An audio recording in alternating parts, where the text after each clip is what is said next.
It began on a windless morning in Tanglewood, the kind of still that meant something magical was waiting to wake. Birds whispered instead of sang, and the sunlight spilled like honey between the trees.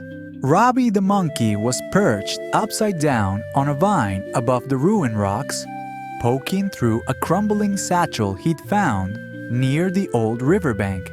Come on, he muttered, tail coiling like a spring. Then, with a triumphant shout, he pulled out a brittle scroll sealed with tree sap. Treasure, he whispered, grinning wide enough to show every one of his teeth. Real treasure. He rocketed through the treetops, to swinging branch to branch until he landed in front of Tilda the turtle, who was sunbathing peacefully beside a mushroom ring. Tilda, he shouted, causing a nearby squirrel to fall off a branch. We're rich, without opening her eyes. Tilda adjusted her glasses. Did you steal something again? No, Robbie protested. I found it, sort of. It was resting, alone, unattended, whispering my name. That's called stealing, Robbie. But she opened one eye, and when she saw the scroll, curiosity overruled caution. Robbie unrolled it carefully.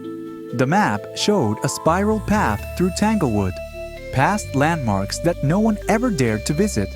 The moon crater tree, the mirror pond, and the hollow steps, ending at an X beneath a swirling glyph that read simply, Sunroot. At that moment, a rustling burst from the nearby bushes. Flick the ferret popped out upside down, his explorer's cap askew, covered in burrs and smiling like he'd heard every word. Sunroot treasure? He gasped. That's the real thing. It's supposed to be hidden under the oldest tree in the forest, the one that remembers everything. Tilda frowned. That tree is watched by the owls of knowing. They say anyone who lies in front of them forgets their own name. Robbie stood tall. Well then, I'll just have to tell the truth. For once. Flick spun in a circle. We have to go. This is bigger than golden bananas. This is history. So off they went. Robbie in the treetops, Flick darting through roots, and Tilda trailing behind steadily, pulling a wheeled satchel filled with everything she might need. Dried fruit, rope, bandages, an ink set, and a bar of soap. The jungle thickened around them as they passed deeper into the wild side of Tanglewood. Here, the vines had thorns that whispered secrets, and the butterflies glowed with faint blue light. Their first challenge came at the Echo Cave, a vast stone mouth that twisted words as you spoke them. I am brave, said Flick proudly. The echo returned. I am afraid. I'm not afraid, he shouted. I'm afraid, the echo said again.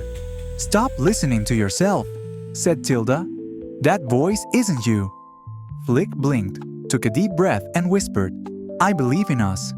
The cave went silent. Then the path opened. Next came the hollow steps, a staircase carved into the side of an ancient tree. But they rolled backward when climbed. Robbie tried running. No use. Tilda looked closely. They're not just stairs. They're a music box. We need rhythm. Flick started tapping a beat with his paws. Robbie clapped. Tilda hummed a tune. Step by step, in rhythm, they danced their way up. Finally, they reached Sunroot Tree, a colossal, gnarled oak with bark like swirling water and roots like slumbering giants. It pulsed faintly with golden light. Perched in the branches were 3 watcher owls, enormous and silent. Their eyes glowed like moons. Who seeks the sunroot? The lead owl intoned. Robbie stepped forward, heart hammering. We do. Not for gold, not for fame, but for the story, for the truth. The owls blinked slowly. Then speak the truth of your heart. Tilda cleared her throat. I seek understanding. I want to know the things forgotten. Flick stepped up, fidgeting. I want to prove I'm more than fast feet. I want to matter. Robbie hesitated. I want to be more than a troublemaker. I want to find something worth keeping, something real. The owls spread their wings. Then the treasure is yours to uncover. The ground trembled. The roots of sunroot gently unfolded, revealing a glowing chamber below. Inside was no gold, no jewels, just a single object, a bark-bound book, glowing faintly with warm green light. The cover read, "The Forest Remembers."